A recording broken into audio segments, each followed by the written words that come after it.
So hello everyone, welcome to the global affairs. আপনারা তো এই টেররিস্ট গ্রুপের নামগুলো শুনেছেন, যে জেশে মোহাম্মদ, লস্করে তাইবা বা দ্য রেজিস্ট্যান্ট ফ্রন্ট, যে টেররিস্ট গ্রুপটা পেহেলগাম অ্যাটাকের জন্য রেসপন্সিবল। আর এগুলো সবাই পাকিস্তানি স্পন্সার্ড, পাকিস্তান থেকে টেররিস্ট গুলো এসে।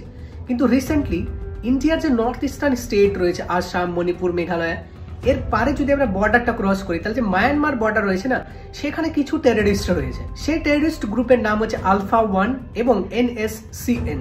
এই টেররিস্ট গ্রুপগুলো কি করে, মাঝে মাঝে যে ইন্ডিয়ান বড় বড় লিডাররা রয়েছেন তাদের উপরে অ্যাটাক করে, এবং রিসেন্টলি সেই টেররিস্ট গ্রুপগুলো বড় বড় ইন্ডিয়ান যে লিডার আছেন তাদেরকে হত্যা করেছেন, এবং ইন্ডিয়ান যে মিলিটারি ফোর্স রয়েছেন তাদের উপরেও হামলা করেছেন, যার ফলে ইন্ডিয়ান আর্মি সার্জিক্যাল স্ট্রাইক করেছে মায়ানমারে। এবং সেইখানে সার্জিক্যাল স্ট্রাইক করেছে কিভাবে, 100টা ইউএভি ড্রোনস মানে হচ্ছে আনম্যান্ড এরিয়াল ভেহিকলস, 100টা এই ড্রোন ইউজ করেছে সেই টেররিস্ট ক্যাম্পগুলোকে ব্লাস্ট করতে।